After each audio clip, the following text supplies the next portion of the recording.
Our responses to fear, what we don't realize, create more fear. It's your fear that's blocking you from finding the focus to solve the situation.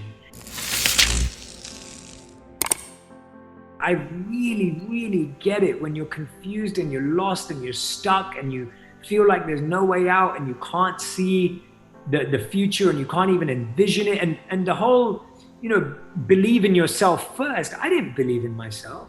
I just had to act. I just had to do. I just had to take this step. And I'm not discounting needing belief in yourself, but I can say I didn't believe that anything was going to happen. I just took the steps and learned and grew and consistently tried to push myself to evolve. What the world has experienced in the last 5 to 6 months is such an extreme test of tolerance and our ability to be resilient and ability to overcome fear, that if anyone feels that they have not held it together, they shouldn't judge themselves. Because it's almost like you can't take the hardest test of all time and expect to come out passing flying colors without any preparation beforehand. And so, if anything, what should happen for us, instead of feeling guilty and sad about not responding in a perfect way, whatever that is, we should actually feel encouraged that now is the time to go in, that now is the time to build up those skills, that we should become prepared when we least expect it, because who knows what is out there. What's happened in all of our lives is we've had zero training and zero preparation, and all of a sudden you're thrown into this battlefield. And of course, none of us can completely hold it together. So for me, I see it as more of a wake-up call and a cry to all of us to say, please use your time to feel prepared, to feel ready, to grow and invest in yourself, so that next time, no matter what it is that comes our way, that you're prepared and you have the quality to stay still. The first thing that fear does is it should hopefully connect you to wanting to build up the skills to deal with that fear. But actually, a lot of our responses, as we know through psychology, and I talk about them in the book, a lot of our responses are we freeze, we get stuck, right? We go, okay, I'm stuck. Or we run away. We run away and we try and avoid these issues, or we bury ourselves and we try and forget about them. And so our responses to fear, what we don't realize, create more fear, because you only become more fearful about something the less you know about it. Because the less you know about it means there's more unknown. Why do we fear the darkness? Because it's unknown. Why do we fear what's beyond our solar system?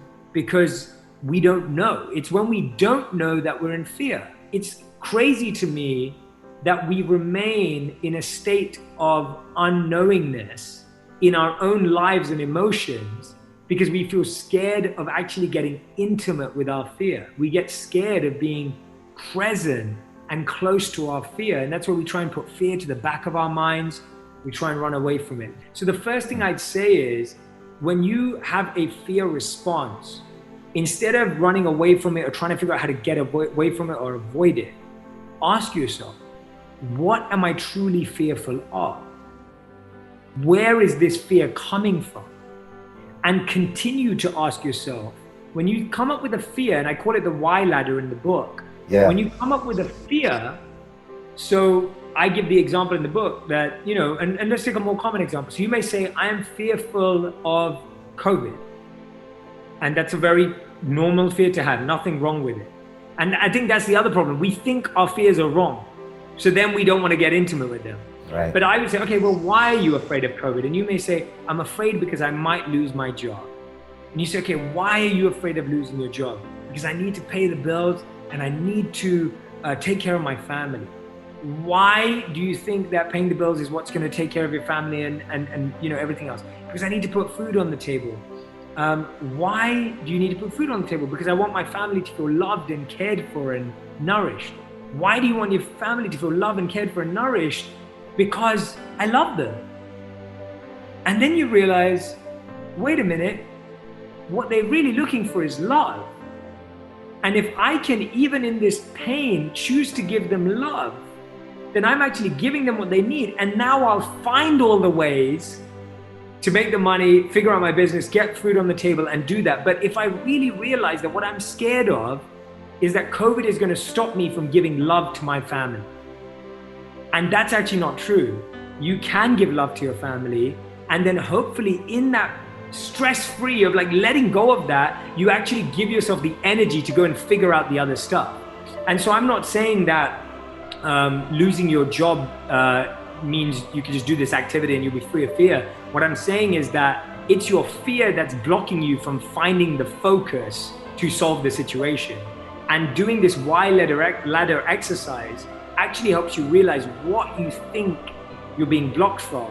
But usually that's right within your control. Nothing is blocking you from that. That's the beauty of the why ladder, that if you just keep asking yourself that question, you get to the root of the issue. And the world we live in is always trying to distract us into the leaves and the branches and all of that kind of stuff. And it's like, imagine you were growing a plant and you kept watering the leaf and you kept like trimming the leaf and making the leaf perfect. Tomorrow the wind's gonna come across, blow that leaf off, and because you forgot to water the root, even the tree or the plant could fall over. But if you focused on watering the root of the tree every day, each leaf is gonna have the exact nutrients that it needs.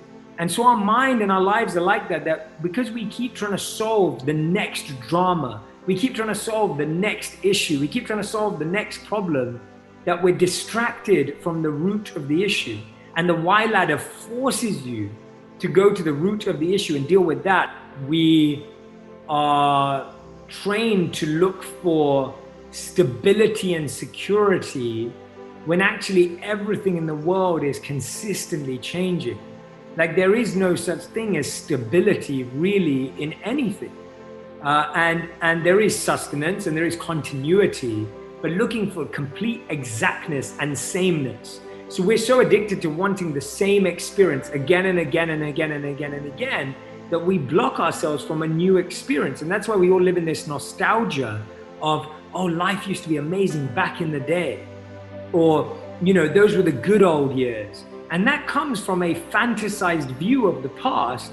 And we kind of repeat that situation rather than saying, actually, why don't I allow myself to create the best new alternative? And so the more we can allow ourselves to realize that our last experience wasn't the best or the worst, it was just a experience.